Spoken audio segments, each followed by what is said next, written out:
Hello, नमस्कार. आज आपण बनवणार आहोत मोड आलेल्या नाचणीच्या पिठापासून एक पदार्थ. तर त्याआधी तुम्हाला हे जे जिन्नस आहेत म्हणजे सीड्स, बिया ज्या आहेत त्याचे फायदे काय काय असतात ते मी तुम्हाला सांगणार आहे. ॲक्च्युली हा व्हिडिओ कदाचित थोडा मोठा होऊ शकतो, पण खूप फायदेशीर आहे. आता हे काळे तीळ आहेत. काळे तीळ आपले हाडे मजबूत करतात. यामध्ये दुधापेक्षा सुद्धा खूप जास्त कॅल्शियम असतं.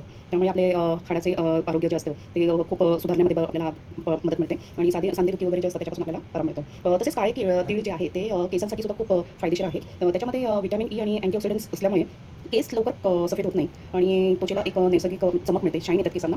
आणि मुख्य म्हणजे काळ्या तिळांमध्ये भरपूर फायबर असतं. त्यामुळे आपल्याला जर मनशुद्धीसाठी वगैरे जर आपल्याला बदल हवा असेल, कोणाला त्रास होत असेल तर गोष्टीचा, तर हे खूप चांगले आहे काळे तीळ.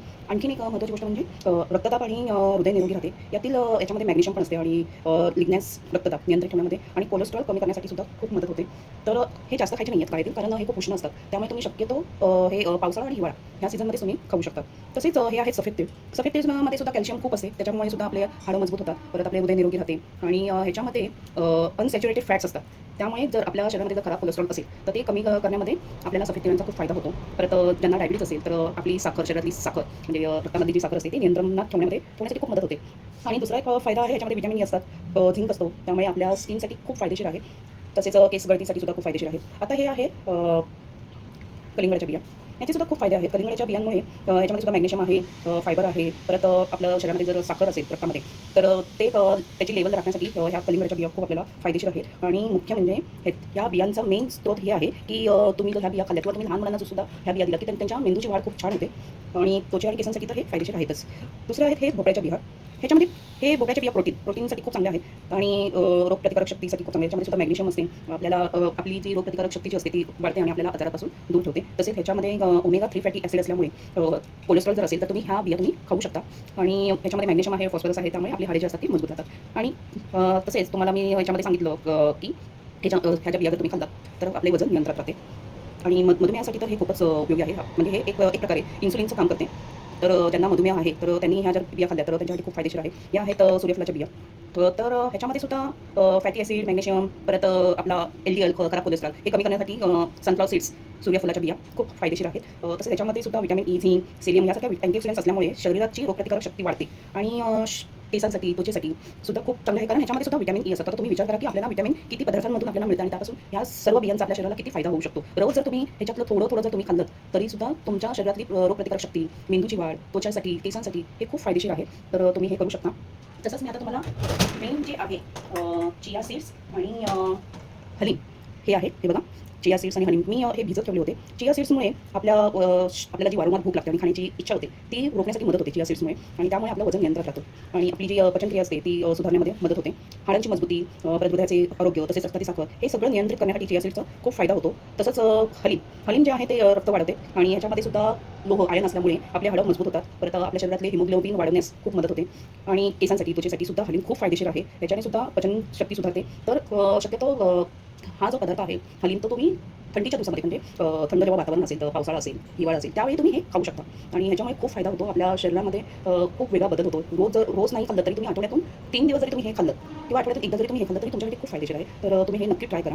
आता आपण बघूया प्रोसेस करूया. मी तुम्हाला मेन पदार्थ दाखवला नाही आहे, तो म्हणजे मोड आलेल्या नाचणीचं पीठ. ॲक्च्युली ते काय असतं, पॅकेट असतं आणि पॅकेट असल्यामुळे हे असं पॅकेट असतं.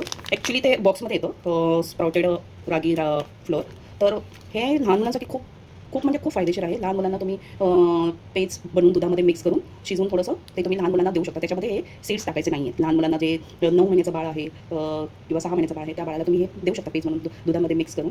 तर हे मी असं पॅकेटमध्ये काय ठेवलं की त्याच्यामध्ये ओलावा पकडू नये आणि ते पीठ खराब होऊ नये, त्यामुळे मी हे असंच ठेवलेलं आहे. ते मी आता बनवताना तुम्हाला दाखवेनच. चला तर हे मी पातेलं घेतलं आहे. शक्यतो स्टीलचं किंवा नॉनस्टिक जर पातेलं असेल तर ते तुम्ही घेऊ शकता. आणि हे आहे अल्मंड मिल्क.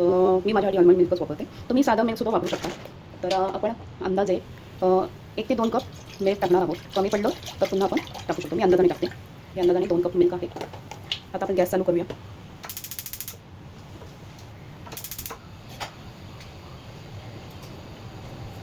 आता आपण दुधामध्ये दूध गरम होण्याआधीच आपण हे पीठ टाकणार आहोत, कारण दूध जर गरम झालं आणि त्याच्यामध्ये आपण पीठ टाकायला गेलो तर कदाचित गुठळ्या होऊ शकतात. तर मी हे पीठ टाकते. अंदाजे मी मोठा चमचा घेतला आहे, तर 2 मोठे चमचे मी पीठ घेतलं आहे. पुरेसं एवढं 2 चमचे बघा. तुम्हाला आता पीठ दिसलं असेल मोड आलेल्या नाचणीचं पीठ कसं आहे ते. नॉर्मली आपण भाकरी बनवतो नाचणीची, ते थोडं वेगळं असतं, खूप लालसर असतं ते पीठ आणि हे थोडंसं तिखट असतं. कारण ह्याच्यामध्ये जे मोड आलेले असतात ते मिक्स झालेले असतात आणि मोड आलेल्या पिठामध्ये त्याचे जे विटॅमिन्स वगैरे जे असतात ते खूप वाढतात नाचणीच्या पिठामध्ये.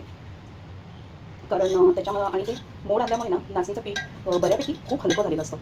तर तुम्ही हे ट्राय करू शकता. नाचणीला मोड आणून ते सुकवून हे आता चिटकायला लागलेलं आहे आणि नाचणीच्या पिठामध्ये कॅल्शियम असतं आणि रक्तवाढ, वजन नियंत्रण हे सगळं करण्यामध्ये नाचणीच्या पिठाचा खूप फायदा होतो. हे जर सतत तुम्ही जर हलवलं नाही तर ते कदाचित चिटकू शकतं आणि मग ते जळण्याची शक्यता असते. मग ते एकदा लागलं पातेल्याला तर त्याची चवसुद्धा बिघडू शकते. हे आता हे बघा, हे असं घट्ट व्हायला आलेलं. तर जोपर्यंत त्याची कंसिस्टन्सी एकदम थोडंसं थिक होत नाही, म्हणजे थोडंसं घट्टपणा येत नाही आहे, तोपर्यंत आपण हे शिजवत राहायचं आहे. आणि ॲक्च्युली पीठ असल्यामुळे ते आपल्याला शिजवायला हवं, नाहीतर पोटाला त्रास होण्याची शक्यता आहे. कारण आपण करत आहोत आपल्या शरीराला वेगवेगळे प्रोटीन्स, विटॅमिन्स हे मिळवण्यासाठी करत आहोत. तर वेगळा त्याचा काही दुरुपयोग न होण्यासाठी आपण हे करत आहोत. हे बघा, थोडा वेळ लागतो त्याला व्हायला. हे बघा, हे घट्ट होत चाललेलं आहे. थोडंसं अजून हे उकळ्या व्हायला लागलेलं आहे, त्यामुळे थोडं जरा फास्ट फिरवायला हवे. हे बऱ्यापैकी झालेलं आहे. आता ह्याच्यामध्ये मी थोडं गॅस मी आता बंद करते. हे मी टाकते कोकोनट शुगर. तुम्ही गूळ टाकू शकता आणि तुम्हाला जर हेल्थसाठी जर हवं असेल, तुम्हाला वजन नियंत्रण करायचं असेल तर तुम्ही गूळ किंवा हे कोकोनट शुगर हे तुम्ही टाकू शकता. हे साधारण असं गुळासारखंच असतं. हे बघा, मी माझ्याकडे फक्त एवढं टाकते, हे छोटे 2 स्पून. आणि ज्यांना साखर घालायची असेल तर साखरसुद्धा घालू शकतात. थोडंसं मी ह्याच्यामध्ये तूप घालणार आहे. तूप अशासाठी की आपल्या शरीरामध्ये रोज 1 स्पून तरी तूप गेलं पाहिजे. कारण तुपामुळे आपल्या शरीरामध्ये केसांसाठी, स्किनसाठी खूप फायदा आहे. आणि मुख्य म्हणजे जे चांगलं कोलेस्ट्रॉल आहे ते आपल्या बॉडीला मिळतं आणि त्याच्यामुळे बॅड कोलेस्ट्रॉल जे असतं ते कमी करण्यासाठी खूप मदत होते. बघा किती छान दिसते आणि तूप टाकल्यामुळे त्याला एक वेगळी चमक आलेली आहे. आता आपण हे बाउलमध्ये काढणार आहोत. हे आता मी बाउलमध्ये काढते.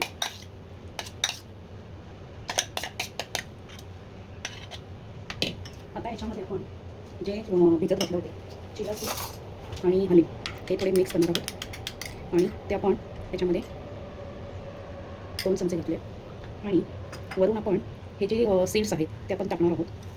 हे असे सीड्समुळे दातामध्ये ते क्रंच येतो, त्यामुळे खूप छान वाटतं खाण्यासाठी. हे बघा, सुंदर वाटतं ना. हेच तुम्ही जर हॉटेलमध्ये असं ऑर्डर वगैरे केलं तर तुम्हाला ते साधारण 300-350 पर्यंत जाऊ शकतं. कमी वेळामध्ये बनणारा हा पदार्थ आहे. बघा किती सुंदर वाटतं आहे, छान वाटते ना. आवडला का तुम्हाला? तर तुम्हाला हा पदार्थ कसा वाटला आणि ह्याच्यामध्ये मी अजून कोणता बदल करायला हवा होता किंवा अजून मी तुमच्यासाठी कोणता पदार्थ घेऊन येऊ शकते की ज्यामुळे तुम्हाला हेल्थसाठी, तुम्हाला वजन नियंत्रण करण्यासाठी फायदेशीर होऊ शकतो, हे मला कमेंटमध्ये नक्की सांगा. आणि एन्जॉय. Tata, bye bye.